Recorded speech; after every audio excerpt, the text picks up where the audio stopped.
este proceso de ir por su camino lo hizo doblegarse y lo hizo reconocer que había una voluntad superior a la suya.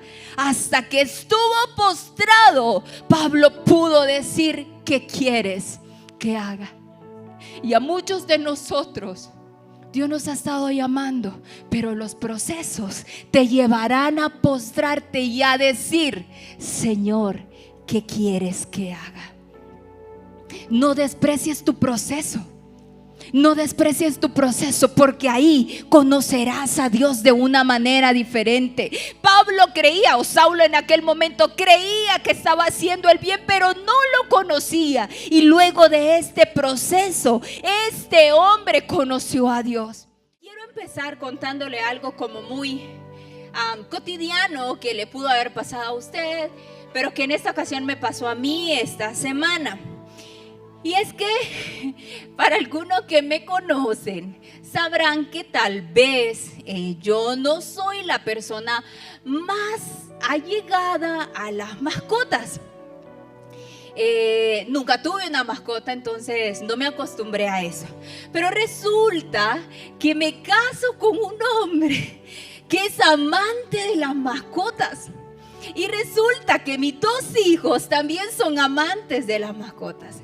Y hace unos 2 añitos me llegó una sorpresa a la casa. ¿Qué cree que fue? Y no eran flores, ¿verdad? Era un perrito chiquito, tiernito. Vaya, y hay un amante, ¿verdad? De una mascota. Y fíjese que me llega la sorpresa. Yo hubiera querido reaccionar como usted, hermana, pero no me sucedió así. Yo dije: ¿qué es esto que tenemos aquí? Tuve que aprender a lidiar todo ese tiempo con la responsabilidad que requiere tener una mascota. Y yo miraba pelitos por todos lados y ya usted sabe, ¿verdad? Que eso era para mí: ¿cómo hacemos esto? ¿Cómo yo hago feliz a mi familia y cómo yo guardo la cordura? Pues déjeme decirle que esta semana nuestra mascota se escapó de casa. Se escapó y no regresó.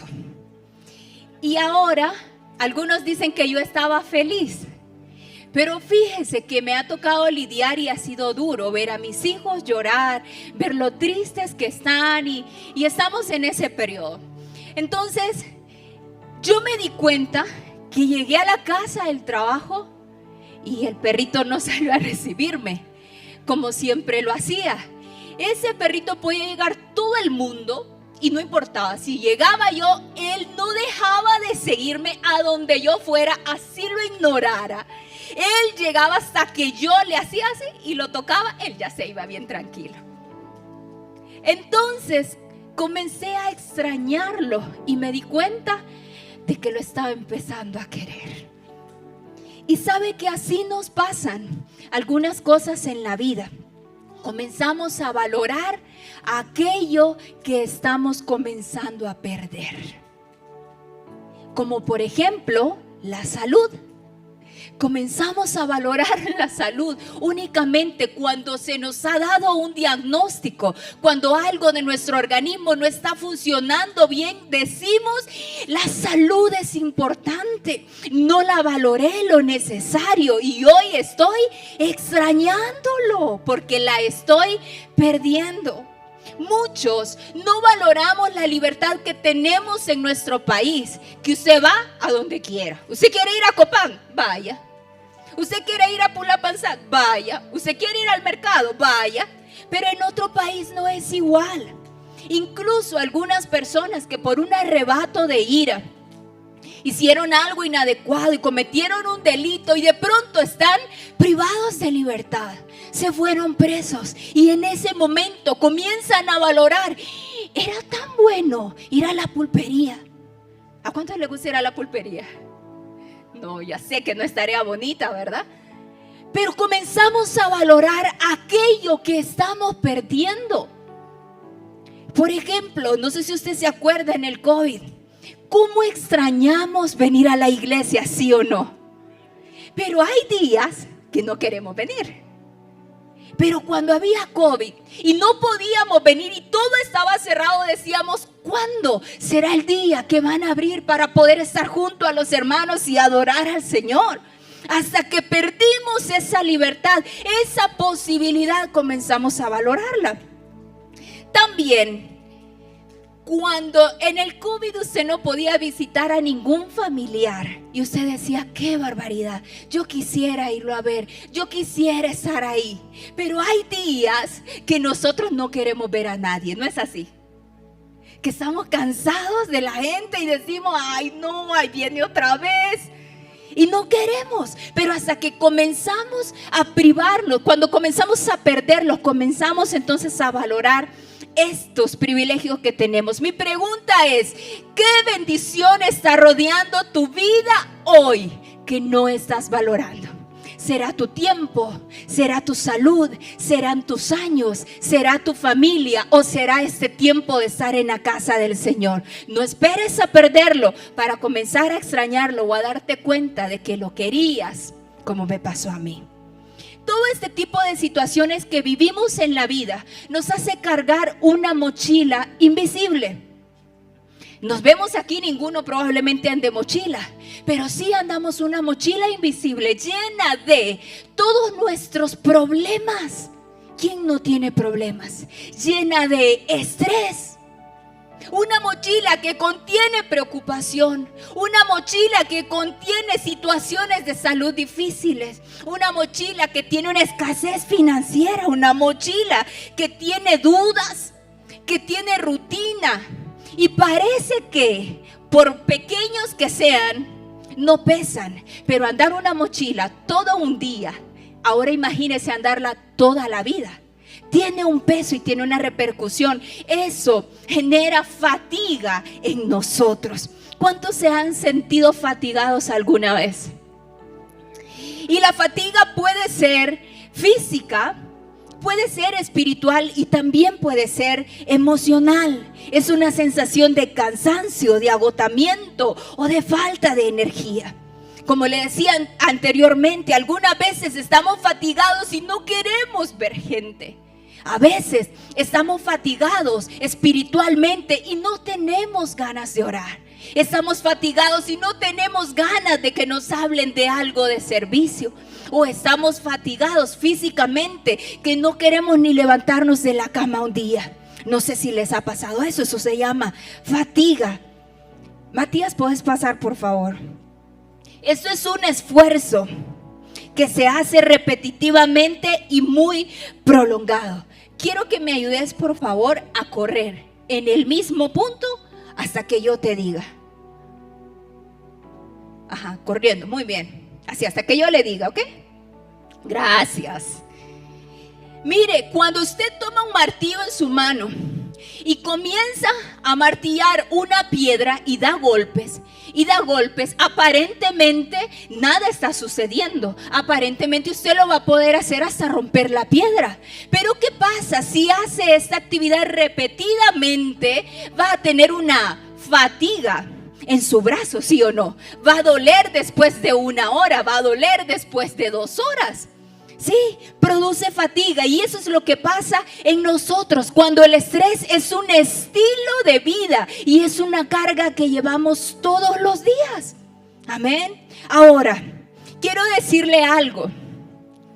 Eso no se llama debilidad. ¿Sabe cómo se llama? Humanidad. Dígale por favor al que está a su lado, eso se llama humanidad. No es que qué débil. Porque muchos les han dicho en su casa, qué debilucho, levántate, saca ganas, muchacho. Y la fatiga puede pasarle a los adultos, puede pasarle a los jóvenes y también puede pasarle a los niños. Hay unos que dicen, levántate, cipote, ¿de qué vas a estar cansado en la vida? Vos no trabajás. Pero ellos también pueden tener un tipo de fatiga y es necesario que nosotros los escuchemos. ¿Cómo vas, Matías? ¿Ya? ¿Cómo te sentís? Cansado. Sí, gracias. Gracias, Matías. ¿Qué quiero enseñarle con esto que hacía Matías, que representaba aquí? Era mucha actividad. Y esto nos pasa a nosotros los cristianos y en la vida en general. Tenemos mucha actividad y cuando no tenemos pausas con Dios, esto significa que no tenemos dirección. ¿Vio que corrió mucho? Si hubiera corrido con dirección, ¿a dónde hubiese llegado? Pero tenía mucha actividad y nada de dirección. Estaba en el mismo punto. Por eso es que hay mucha gente que dice: pero yo voy a la iglesia y no crezco, pero yo hago esto y no siento que mejoro, pero yo hago esto, pero lo estás haciendo solo en tus fuerzas y te sientes agotado y te sientes cansado, porque las pausas con Dios son aquellas que nos proveen el descanso en la vida y que nos renuevan las fuerzas para seguir una dirección. Así que si hoy estás fatigado físicamente, espiritualmente o emocionalmente, yo quiero decirte: Cristo es la fuente que te llena de energía. Él ha prometido renovar tus fuerzas. Amén. Amén. El asunto es que el agotamiento nos puede llevar por el camino equivocado. Hay gente tomando decisiones estando fatigado. Hay gente tomando decisiones equivocadas por estar cansados. Muchos ya hicieron la maleta y dijeron: este matrimonio no funciona, estoy cansado. ¿Qué pasa? ¿El matrimonio no funciona? ¿O solo estás cansado? Ven a la fuente. ¿Qué decisiones estás tomando que están llevándote por el camino equivocado y lo que necesitas es un descanso? Yo quiero hablarle hoy de algunos comportamientos que hemos adoptado como normales y que nos están fatigando y que nos están alejando del Señor y no los estamos reconociendo. ¿Están listos para eso? Vamos pues. El primero es la distracción digital. ¿Cuántos tenemos un teléfono? Ay, nadie tiene. Todos tenemos un teléfono, un medio para comunicarnos. Y mire, esto está transformándose en un problema. Esto nos está consumiendo el tiempo, nos está consumiendo el alma, nos mantiene agitados y nos mantiene ansiosos. ¿Sí o no? Va conduciendo y va en el teléfono. ¿Sí o no? Ahora lo tiene que poner enfrente, pero va conduciendo y va con el teléfono. Va a lavar los trastes y lleva el teléfono. Va al trabajo y lleva el teléfono. Viene a la iglesia y está revisando quién escribió. Hay una distracción digital que nos está consumiendo. Y sabe que muchos solo necesitamos un pegamento, pero algunos ya parecemos foto, ¿verdad? Con el teléfono salimos en todo lugar, porque esto ya se está volviendo como un miembro más de nuestro cuerpo. ¡Qué terrible! Muchos andan diciendo: quiero hacer una llamada. ¿Alguien ha visto el teléfono? ¿Me ha visto el teléfono? ¿Me ha visto el teléfono? Y lo tiene en la mano. Distraídos completamente. Yo les decía ahora en la mañana y se reían algunos, porque les decía: ¿cómo es posible que hasta el baño llevamos el teléfono? Y se pasa 15 minutos, 20 minutos, media hora, una hora. Cuando sale de ahí no se puede parar, porque sus piernas están entumidas. Te consumió el tiempo, te consumió el alma, te consumió tu energía, te consumió tu atención. Y te está siempre demandando. ¿Cómo es posible que alguien no pueda ver? Hablábamos la vez pasada con un amigo y me decía: yo me propuse a ver una película completa sin tocar el teléfono. ¿Usted qué cree que pasó? No habían pasado 5 minutos cuando estaba viendo el teléfono. Porque es increíble la saturación que tenemos y la necesidad de estar en esto. Y eso no nos permite escuchar la voz de Dios. Porque ¿sabe qué? La voz de Dios muchas veces está en la quietud, está en el silencio, pero nuestro cerebro está activado y encendido para el ruido, para la adicción, y no nos permite escuchar la voz de Dios. En cierta ocasión, alguien llegó a nuestra casa y estaba viendo tele. Y estaba con el control cambiando y muy eufórico él de lo que estaba viendo, con el control cambiando, y le dijo mi mamá, ¿quiere un tamalito de elote? Y entonces le dijo, sí, y le trajeron el tamalito. Entonces estaba con el tamalito y con el control, y así, y estaba en una euforia él, y en una de esas comienza a morder el control y con el tamalito a cambiar el dedo. Yo decía, ¿cómo es posible que nos saca de nuestro sano juicio? Se estaba comiendo el control y con el tamal cambiando el tele. No es una historia, simplemente lo vimos, pasó. ¿Cuántas veces nos hace esta adicción o esta distracción digital en nuestra vida hacer cosas que no son cuerdas, que están fuera de lugar? ¿Y sabe qué dice Mateo capítulo 6 verso 21? Dice, porque donde está vuestro tesoro, ahí también estará tu corazón. ¿Cuánto tiempo le estamos dedicando a eso? Eso es tu tesoro y te está consumiendo el tiempo. Miraba hace pocos a un niño que estuvo aproximadamente, según conté, unas 6 a 7 horas en un teléfono. Estuvo sentado en una sillita, en una mesa, y él estuvo 6 a 7 horas. Y cuando las personas de alrededor lo miraban, le decía, ay, qué lindo, qué quietecito él, cómo se porta de bien. Yo decía, ¿cómo es posible? No puede ver que el niño está atrapado en esto, que le está consumiendo su atención y la capacidad de su cerebro de aprender con el ruido, con el sonido, con los animales, con las texturas. Y lo está haciendo caer en una trampa. Y eso no le pasa solo a los niños, también le pasa a la iglesia de hoy en día. Y no solo los jóvenes, los adultos también. Una vez que aprendió a usar el internet, perdimos al adulto mayor. ¿Es cierto? Es cierto. Por eso le digo, esos son comportamientos que hemos normalizado. Y yo le pregunto, después que usted llega de su trabajo a su casa y dice, me quiero relajar un poco, entonces voy a ver un poco de redes sociales. Media hora, 1 hora, 2 horas. ¿Cómo se siente después de esas 2 horas que consumió redes? No ayuda. No ayuda en nada, y es un comportamiento que hoy la iglesia de Cristo necesita sacar a luz y darse cuenta, donde está mi tesoro, ahí también estará mi corazón. No debo dedicarle tiempo a esto porque me va a conducir por un camino equivocado. El hijo está hablándole y el papá no escucha. Siguiente comportamiento que hemos normalizado, ese es el conformismo espiritual.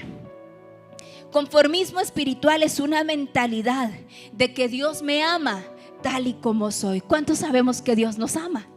Pero el conformismo espiritual es tomar una forma y creer que Dios me ama como soy y que no necesito cambiar. Porque Él me ama. Puedo pecar como yo soy y Él me comprende. Porque Él me ama. Y nos conformamos a este estilo de vida, hablando un lenguaje cristiano, hablando de iglesia, de ayuno, de oración, de redes, cultura, ríos, next. No sabemos todos los términos, gloria a Dios, aleluya, amén. Pero nuestra vida es la misma de todos afuera. Pero nuestro vocabulario y conversaciones es la misma de todos. Pero nuestra música es la misma de todos. Pero nuestros valores también son los mismos. Conformismo espiritual. Pero ya vine el domingo a la iglesia, pasé checklist, estoy bien, y nos conformamos espiritualmente. La cosa es tener la certeza de que Dios te ama. Él te ama, pero el amor de Dios no te deja como estás. El amor de Dios te transforma. Si hay una persona que tiene años de venir a una iglesia y no ha experimentado un cambio, una transformación en su vida, déjame decirte que el amor que conociste no es el de Dios, porque el amor de Dios te transforma. Dice Romanos capítulo 12 verso 2: no os conforméis a este siglo, sino transformados por medio de la renovación del entendimiento. No hay manera de que conozcamos el amor de Dios y que no seamos transformados. ¿Será que hay alguno entre nosotros? ¿Será que nosotros mismos nos hemos conformado con venir a la iglesia sin haber cambios? Esto te cansará, te fatigará y te llevará por un camino que no te acerca a Dios. Tercer comportamiento que hemos normalizado es el de juzgar constantemente. Fíjese que las redes sociales nos han hecho una era o una sociedad de jueces, porque en las redes sociales todos opinan de todos y todos opinan de todo, sepan o no del tema, y nos hacen dar una opinión cuando nadie la está pidiendo. Qué bonito le quedó, qué feo lo hace, qué mal ese negocio, esa escuela mejor, esa iglesia tiene esto, ese color rojo que pintó no queda bien. O sea, cualquier cosa. Juzgamos y nos ponemos en una postura de jueces ante los demás. Y dice la palabra en Mateo capítulo 7, verso 1: no juzguéis y no serán juzgados. Y yo quiero decirle hoy a la iglesia de Cristo, si hay algo que se debe dejar en evidencia hoy en nuestra vida, es momento de cortarlo. Porque sabe que el que vive constantemente emitiendo juicios, quejas, murmuraciones o críticas contra otro, lo agota. Lo agota físicamente. Si usted piensa en las conversaciones que usted tiene normalmente, ¿cuántas de ellas llevan crítica? ¿Cuántas de ellas llevan juicio o murmuración contra el líder, contra el pastor, contra las autoridades, contra el de la pulpería, contra el mototaxista, contra todo? Siempre estamos teniendo este tipo de conducta, un juicio constante. Y esta práctica nos llena de orgullo. ¿Sabe por qué? Porque comenzamos a vernos insensibles hacia nuestro pecado y a magnificar el pecado del otro. No, pero es que lo que yo estoy haciendo no es tan malo. Yo por lo menos voy a la iglesia una vez al mes. Aquel que no va. Comenzamos a ser insensibles de nuestra relación con Dios y a criticar lo que el otro hace, a magnificar el pecado del otro. Esta conducta nos aleja de Dios, nos llena de orgullo. ¿Sabe cuál es el problema? Que el orgullo nos aleja de Dios. Santiago capítulo 4, verso 6 dice que Dios resiste a los soberbios. Y todo el que juzga tiene una posición de autoridad, es juez. Y dice la palabra que Dios resiste a los soberbios, pero da gracia a los humildes. ¿Será que esta práctica se está quedando entre nosotros, entre la iglesia, como una forma de vida? Pero ¿a dónde nos lleva? Luego de que usted sabe que dijo algo de X persona y luego la tiene que saludar y darle la mano. ¿Cómo se siente eso? Terrible, terrible. Eso te trae una fatiga y una carga espiritual que no te deja avanzar. La siguiente actitud o comportamiento que hemos normalizado, que nos lleva por un camino equivocado, es la tibieza disfrazada de equilibrio. Vivimos en una temporada donde todo el mundo dice que hay que tener un balance en la vida, ¿sí o no? Que necesitamos tiempo para mí. ¿Cuántos necesitan tiempo para ustedes? Yo ocupo. ¿Cuántos necesitamos descanso? Todos necesitamos descanso. ¿Cuántos necesitamos un respiro? Qué bien, pero cuando eso lo hago en la fuente correcta, hace un bien en mi cuerpo. Pero cuando yo tomo la tibieza y la disfrazo de equilibrio, entonces comienzo a soltar mis responsabilidades y mi estilo de vida como necesito un balance. Pastor, ¿y es que usted cree que yo voy a vivir en iglesia? Yo tengo vida, necesito un balance, yo necesito tiempo de mi familia. ¿Y es cierto? Sí, es cierto. El asunto es cuando está disfrazada solo porque ya no sientes las mismas ganas de orar, solo porque ya no tienes la misma pasión que un día tuviste, y comienzas a cubrirlo de hay que hacer un balance. No puedo estar enfermo y estresado por servir. Pero mire, amado, aquel que está lleno de la pasión por servir a Dios, entonces encuentra el equilibrio en Dios, no como una tibieza disfrazada. ¿Sabe que Jesús nunca llamó a los discípulos a ser medios? Él los llamó: o son de aquí o son de acá. El que quiera venir en pos de mí, tome su cruz y sígame. Radical. Pero nosotros necesitamos balance para seguir al Señor. Y en ese balance pierdes las palabras, los tiempos de gloria, pierdes las oportunidades de crecer, de conocer a otros o de llenarte del Espíritu de Dios. Tibieza. ¿Sabe cuál es el problema? Que el tibio ora sin pasión. Que el tibio lee la Biblia, pero sin hambre. Pero que el tibio viene a la iglesia, pero sin cambios. El tibio sirve, pero sin amor. ¿Estaremos por casualidad haciendo ese tipo de cosas en tibieza? Mire qué dice Apocalipsis capítulo 3 verso 16.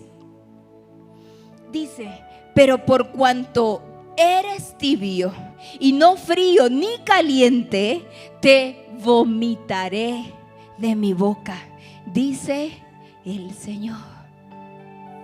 Así que no es una práctica que deba ser parte de nuestra vida. La siguiente práctica, y con esta termino, no el mensaje sino el punto, es gracias, mi amor, por esa porra. Es el amor propio. El amor propio. Hemos escuchado tanto estas frases que dicen: ámate a ti mismo, confía en ti mismo, tú eres capaz, eres suficiente, ¿sí o no? Y en ese ámate a ti mismo hay podcasts, hay mensajes, hay tantas, los coaches, hay tanta gente que quiere ayudarnos a esto, pero lejos de acercarnos a Dios, nos están alejando, porque nos están diciendo cómo te sientes es lo importante, cómo piensas es lo más importante. Pero cuando Jesús nos llamó, no nos llamó a ver cómo nos sentíamos. Él dijo: un mandamiento nuevo les doy, y es que amen al Señor sobre todas las cosas. Y el mandamiento no fue amarse a uno mismo. El mandamiento fue amar a Dios. ¿Cómo es posible que la gente le diga siga su corazón? Si la Biblia dice engañoso y perverso es el corazón más que todas las cosas. No te dejes fiar de él. ¿Cómo nos vamos a guiar de las emociones si un día están aquí y un día están abajo? No son una guía confiable. Sin embargo, nuestros deseos siguen estando en el trono del corazón. Y la voluntad de Dios deja de ser más importante. ¿Cuántos estamos viviendo de acuerdo a nuestra propia voluntad?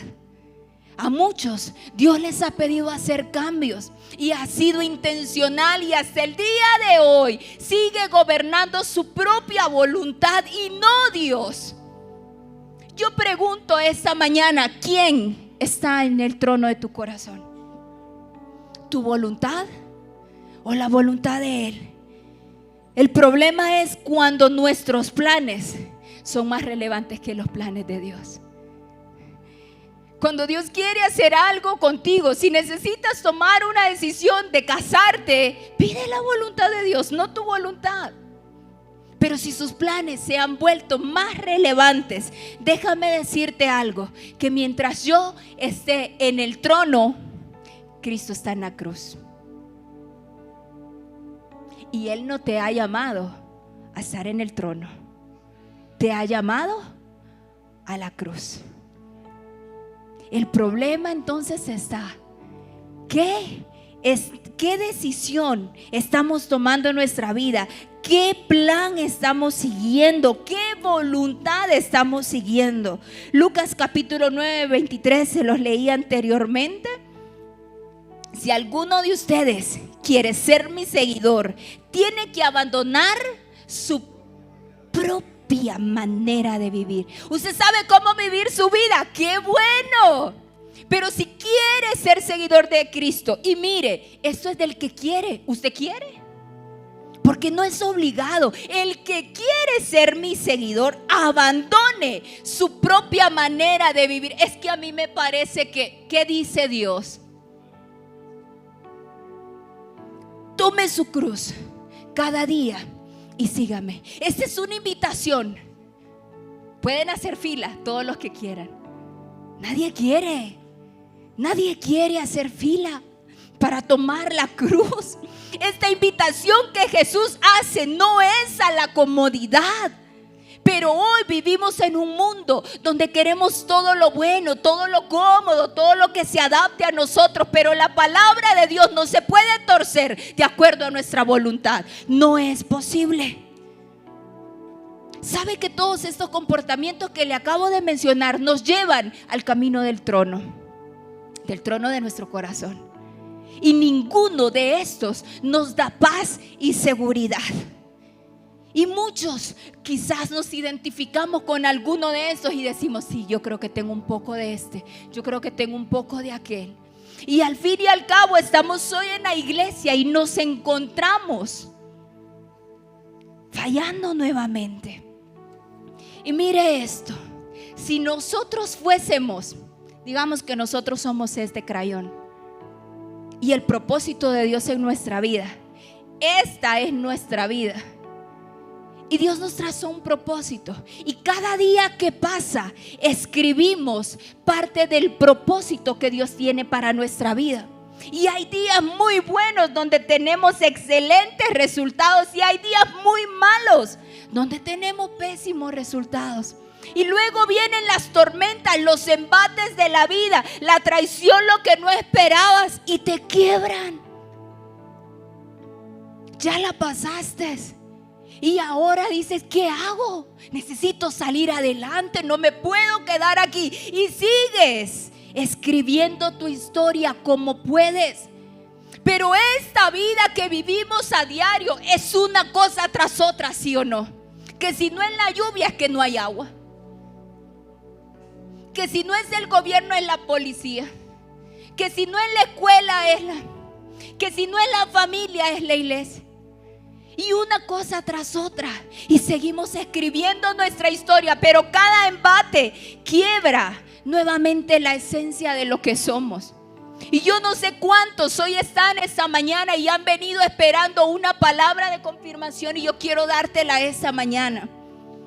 Es que no importa en cuántos pedazos estés partido hoy, Dios sigue escribiendo tu historia con el pedazo de lo que ha quedado de tu vida. Seguirá escribiendo hasta cumplir su propósito.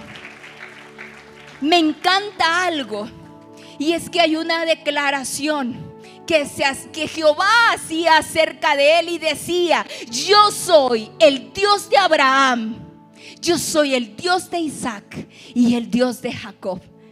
Y en esto yo miraba y yo decía: ¿quién es Abraham? Abraham es el padre de la fe. ¿Quién es Isaac? Isaac es el hijo de la promesa. Pero ¿quién es Jacob? ¿Qué podemos decir de Jacob? Mala persona, mentiroso, engañador. Una persona imperfecta. Y yo decía: Señor, ¿cómo tú dices? Yo soy el Dios de Abraham, el Dios de Isaac y de Jacob. Esto me revela a mí que Dios sigue siendo el Dios de los que aún estamos en procesos. No importa cuán quebrados estemos, cuántas veces hayamos fallado, el camino equivocado que hayamos tomado, Dios seguirá escribiendo con los pedazos que quedan de tu vida. ¿Por qué digo esto? Porque a veces nos pudimos haber desviado al camino del corazón. Sin embargo, hay otro camino. Y el punto 1 que yo hablaba es camino al trono. El segundo que quiero mencionarles es el camino a la cruz. ¿Cuántos quieren ir camino a la cruz? Es difícil. Y en el camino a la cruz, que es la invitación que Jesús nos hizo, encontramos 3 cosas. Lo primero de ello es que nos encontramos con que tenemos que ceder la voluntad. Vivir en la voluntad de Dios te va a costar. Permanecer en la voluntad de Dios te va a costar. Hay días que se logra y hay días que no. Ceder la voluntad. ¿Sabe que Jesús ya sabía cuál era su destino? Su destino era la cruz. Y en el Getsemaní, él quizás inundado de dolor, hizo una oración a su Padre. Mateo capítulo 26, 39. Dijo, postrado en tierra: Padre mío. ¿Ha escuchado usted esos clamores? ¿O ha hecho esos clamores? Padre mío, si es posible que pase de mí esta copa de sufrimiento. Porque muchas veces Dios nos pide dejar aquello que más nos cuesta. Haz que pase de mí esta copa de sufrimiento, dijo Jesús. Pero después de eso, Él dijo, sin embargo, quiero que se haga tu voluntad y no la mía. Después de expresarle, Señor, tú sabes quién soy, tú sabes qué quiero, tú sabes lo malo que tengo acá. Sin embargo, quiero hacer tu voluntad. Yo le pregunto esa mañana, ¿usted está haciendo su voluntad o la voluntad de Dios? En sus estudios, en sus relaciones, en sus empresas, en su familia, en su vida con Dios, ¿está haciendo su voluntad o la voluntad de Dios? Cuesta cederla, te va a costar. Pero sabe, hay algo que me gusta, es que Dios nos ha dado un libre albedrío, amén. Porque en el verso anterior que decía, si alguno quiere venir en pos de mí, ¿quién quiere? Si alguno quiere, tome su cruz, niéguese a sí mismo y sígame. Y mire, en ese libre albedrío que tenemos, nosotros podemos elegir. Usted elige con quién casarse, ¿no? ¿Sí? Pero Dios tiene una voluntad. Pero usted elige con quién casarse. ¿Sabe por qué? Porque a Dios nadie le va a ir a decir después, la mujer que me diste, Señor, este hombre terco que me diste, Señor. Solo hubo un hombre que le pudo decir a Dios, la mujer que me diste. ¿Sabe quién fue? Adán. Porque Adán no le pidió una esposa a Dios, pero Dios se la dio. Y luego le dice a Adán, ¿y qué es esto que estás haciendo? Y Adán le dice, la mujer que me diste. Y dijo Dios en ese momento, nunca más le vuelvo a dar esposa a nadie. Así que usted eligió al que tiene, ¿verdad? Y si lo eligió en la voluntad de Dios, disfrútelo. Y si lo eligió en su propia voluntad, aguántelo. Pero en todas las áreas de la vida toca ceder. ¿Qué te está pidiendo Dios? Camino a la cruz, toca ceder la voluntad. Lo segundo que nos encontramos en el camino a la cruz, en el camino que nos lleva a la relación con Él, en el camino que nos lleva a la eternidad, son procesos en los que conocemos a Dios de diferentes maneras. ¿Cuántos han vivido procesos? Todos. Pero mire, el apóstol Pablo, un hombre del cual hoy disfrutamos unas cartas hermosas llenas del Espíritu Santo, él era un hombre que tenía su propia voluntad, que tenía su propio camino. ¿Sabe qué hacía el apóstol Pablo? perseguía a los cristianos, los arrastraba, los azotaba, los mataba, los metía presos. Ese era el plan y el camino y la voluntad de Pablo. Y él tomó su camino y se fue a Damasco a pedir cartas para meter presos a todos los cristianos que encontrara. Pero sucedió algo en el camino. Pablo en su voluntad iba a Damasco, pero yendo en el camino, Hechos 9:1 o 9:2, mas yendo en el camino. Yo no sé cuántos hoy están aquí, pero están yendo en su camino. Yo no sé cuántos hoy están aquí, pero están haciendo su propia voluntad. Solo andamos pasando lista aquí en la iglesia. Pero yendo en el camino, se encuentran con esta palabra que Dios te pone entre la espada y la pared. ¿Para dónde vas? Yendo en el camino, aconteció que repentinamente le rodeó un resplandor de luz del cielo, y cayendo en tierra oyó una voz que le decía: Saulo, Saulo, ¿por qué me persigues? Y él dijo: ¿quién eres, Señor? Y le dijo: yo soy Jesús a quien tú persigues. Dura cosa te es dar coces contra el aguijón. Y él, temblando y tembloroso, le dijo, ¿qué le dijo? ¿Está ahí? Ay, ya estaba postrado en tierra y ahora le dice, después del encuentro: ¿qué quieres que haga? Este proceso de ir por su camino lo hizo doblegarse y lo hizo reconocer que había una voluntad superior a la suya. Hasta que estuvo postrado, Pablo pudo decir: ¿qué quieres que haga? Y a muchos de nosotros Dios nos ha estado llamando, pero los procesos te llevarán a postrarte y a decir: Señor, ¿qué quieres que haga? No desprecies tu proceso. No desprecies tu proceso, porque ahí conocerás a Dios de una manera diferente. Pablo creía, o Saulo en aquel momento creía que estaba haciendo el bien, pero no lo conocía. Y luego de este proceso, este hombre conoció a Dios. Sin embargo, nosotros cuando venimos a Cristo somos levantados. Pablo fue tumbado, cayó al suelo. Cuando venimos a Cristo, nuestros ojos son abiertos. Pablo queda ciego. Cuando venimos a Cristo, recibimos una instrucción clara de qué hacer. Pablo se le dice: vaya, mi hijo, allá le van a decir qué hacer. ¿Sabe que Pablo era el comandante? A Pablo nadie le daba instrucciones. Pero Dios en el proceso le dice: mi hijo, ahora siéntese, allá le van a decir qué hacer. Porque en nuestros planes todo funciona según nuestro ego, pero los procesos te enseñarán a conocer a Dios de una manera diferente. Cantábamos ahorita la canción: encuéntrame, Señor, si huyo. Yo no sé si hoy vas por el camino a tu Damasco haciendo tu propia voluntad, y esa es la mañana donde Dios está trayendo una revelación a tu vida y te está encontrando en el camino. Encuéntrame, Señor, si huyo, si voy en la dirección incorrecta.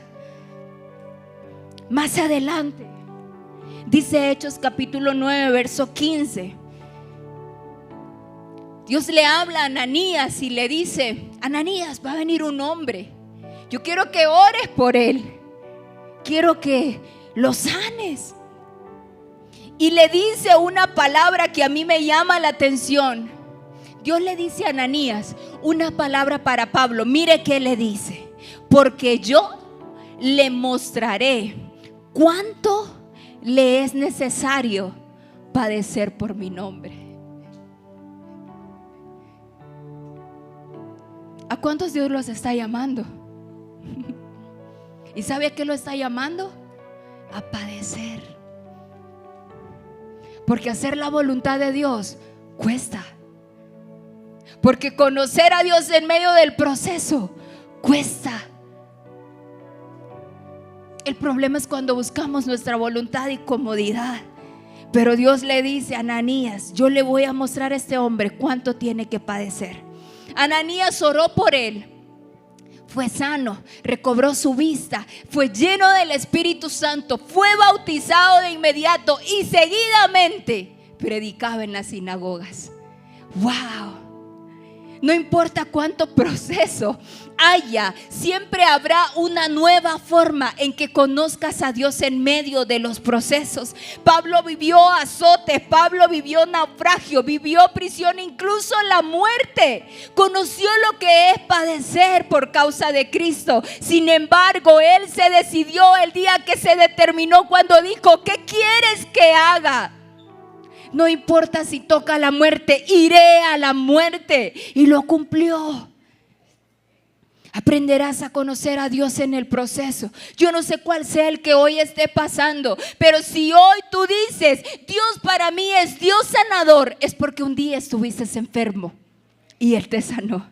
Si tú dices: Dios para mí es Dios proveedor, es porque un día no había nada sobre la mesa y Él puso comida. Si tú dices: Dios para mí es el de las segundas oportunidades, es porque tuviste a punto de morir y Dios te dio una segunda oportunidad. ¿Quién es Dios para ti esta mañana? ¿Cómo le has conocido? ¿Cómo le has conocido? No desprecies los procesos. Y en medio de las pruebas, aquí estamos.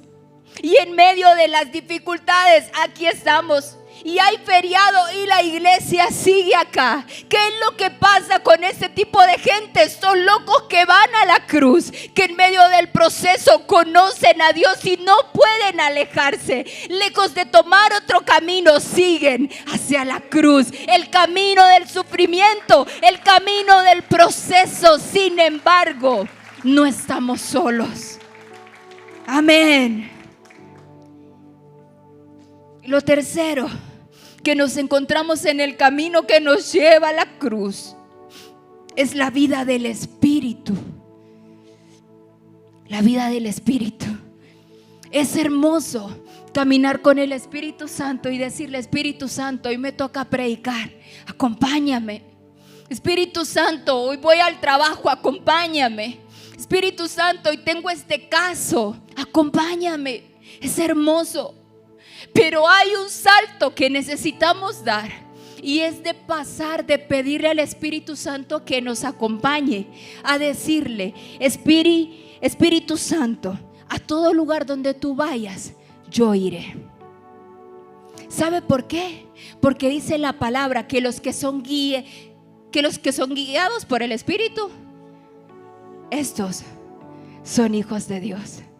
Estos son los que viven la vida del Espíritu, los que son guiados por el Espíritu. Pregunta: ¿quién está guiando tu vida hoy? El que vive en el Espíritu desea y anhela las cosas del Espíritu. Mire que Daniel era un hombre que vivía en el Espíritu. ¿Sabe cómo lo puedo ver yo? Porque dice la palabra que Daniel oraba, ¿cuántas veces en el día? 3 veces. Híjole. Y a veces orar una vez es difícil. Pero Daniel me deja ver que vivía una vida en el Espíritu, porque la carne no quiere las cosas del Espíritu. Pero Danielito oraba mañana, tarde y noche. Vivía una vida en el Espíritu. El Espíritu te guía a hacer las cosas del Espíritu. Ahora la pregunta es: ¿cuántas cosas del Espíritu hacemos? ¿A qué nos está guiando nuestra vida? Daniel, orar 3 veces le causó quedar luego en el foso de los leones. Oiga bien, las cosas del Espíritu te pueden hacer quedar luego en una situación crítica. Ay, usted venía a la iglesia para que le pusiéramos la mano y salga bendecido hoy. Si así es, en el Espíritu. Esa es la realidad del cristiano. No estamos hechos para vivir aquí eternamente. Estamos hechos para vivir eternamente con Él. Por lo tanto, este camino hacia la cruz se sufre y se vive con gozo a diario. No importa la cruz que carguemos. Daniel entra en el foso de los leones y aquellas fieras comenzaron a olfatearlo. ¿Y sabe qué comen los leones? Carne. ¿Y por qué no se comieron a Daniel? Porque Daniel olía a espíritu, no olía a carne. Yo decía, Señor, no importa cuál sea el diablo que te rodee a ti, a tu familia, no habrá quien te destruya si vives una vida en el espíritu. Amén. Ay, Daniel tenía leones. ¿Y usted quién lo rodea? Pero si vives en el espíritu, nadie te toca. Hechos 28:1, y voy cerrando con esto. Volvemos a Pablo. Pablo venía de un naufragio y paran en una isla que se llamaba Malta. En aquella isla estaba haciendo frío y estaba lloviendo. Pablo se mueve, se moviliza a buscar algo para servir, porque aquellos que viven en el espíritu no se pueden quedar quietos. Pablo comenzó a buscar unas ramas secas. Pero ¿cómo encontró ramas secas si estaba lloviendo? Se tuvo que esforzar. Y encontró ramas secas y comenzó a encender un fuego para que todos no tuvieran frío. Y en ese momento saltó una víbora venenosa y le mordió en la mano a Pablo. Haciendo la obra, sirviendo a otros. Una víbora, huyendo del calor, se le prendió en la mano. Cuando los naturales vieron la víbora colgando de su mano, se decían unos a otros: ciertamente este hombre es homicida, a quien escapando del mar se acaba de pasar un naufragio, ¿verdad? Y no se murió. La justicia no lo deja vivir. La gente dice: a este le pasa una, le pasa otra y le pasa otra. Ciertamente ya no debe vivir. Eso es lo que decían de Pablo. Y yo no sé cuántos familiares tenemos o amigos o gente de nuestro entorno que nos dice: oíme, para ser cristiano y vivir en problemas como vos, mejor no. Pero lo que ellos no saben es que esto no era para muerte, sino para que Dios se glorificara. Esta gente quería ver a Pablo fracasar. Y dice el siguiente versículo: pero él sacudió la víbora en el fuego y ningún daño padeció. ¿Cuánto tiempo tarda para que una persona muera después de que ha sido mordida por una serpiente? Minutos. No tiene tiempo. Y mire lo que esta gente esperaba. Dice, ellos estaban esperando que él se hinchase o que cayese muerto de repente. Yo no sé cuántos están esperando que tú te caigas. Yo no sé cuántos a tu alrededor están esperando en qué momento cae, a ver cuánto le dura esta euforia de reconcilio. Vamos a ver si cambiando de iglesia puede funcionar. Vamos a ver si con este matrimonio le va bien. El mundo está pendiente de que te hinches y caigas muerto. Pero quiero decirte algo. Pablo, media hora después, vivito y coleando. Una hora y después, vivito y coleando. Porque no será tu destrucción cuando el mundo diga, sino que vives en el espíritu. Y todas aquellas cosas, aún las malas, te ayudarán a bien. Estos tuvieron que cambiar de opinión, porque yo no sé cuántos están esperando tu caída, que tu negocio no funcione, que tu familia se quiebre todos. Pero si vives una vida en el espíritu, no habrá nada que te desvíe del camino a la cruz, porque estamos centralizados en que esa es nuestra misión. No sé cuántos pueden hacer aguas para que falles, aguas para arruinarte el matrimonio. ¿Saben de qué estoy hablando? No sé cuántos se han levantado a enterrar muñecos alrededor de tu casa, porque aquí lo han hecho también. A mi papá una vez le colgaron un muñeco en un carro también, ¿se acuerda? ¿Sabe qué? La gente espera verte caer, pero hay un Dios que te ama y que ha prometido que si tomas el camino de la cruz, siempre estará ahí para redimirte. Y quiero cerrar con esto. Hechos 28:8. Pablo luego se encontró a un hombre llamado Publio. Qué extraño nombre, ¿verdad? Por si alguien lo quiere ahí para su hijo. El papá de este hombre, él era alguien importante en la isla y su papá estaba enfermo. Y él le comentó: tengo a mi papá enfermo. Y Pablo le dijo: ¿dónde está? ¿Sabe por qué? Porque el que vive en el Espíritu anda buscando a dónde el Espíritu puede hacer algo. ¿Y usted? Ay, hermano Hernán, hermano Josué, venga, ore por él, mire que tiene un problema. No, el que vive en el Espíritu sabe de qué está hecho y sabe el respaldo que tienen sus palabras también. Y Pablo dijo: ¿dónde está ese enfermo? Tráiganmelo a ver. Y oró por él.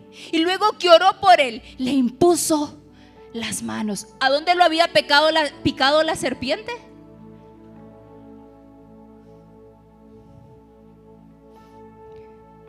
Yo quiero decirte esta mañana que a donde fuiste atacado, ahí también estará tu testimonio.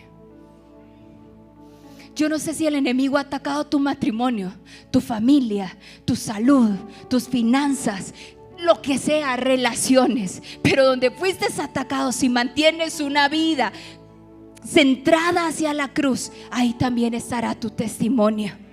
Este hombre no murió, no cayó, no le pasó nada. Y aunque quedó una cicatriz, sí o no, porque los procesos nos dejan cicatrices. Sí o no, que no volvemos a hacer lo mismo después de los procesos. Después de que sufriste y lloraste por un hijo, después de que sufriste por un trabajo, después de que sufriste por una traición, después de que sufriste por una enfermedad, quedan cicatrices. Pero esto será para que Dios se glorifique.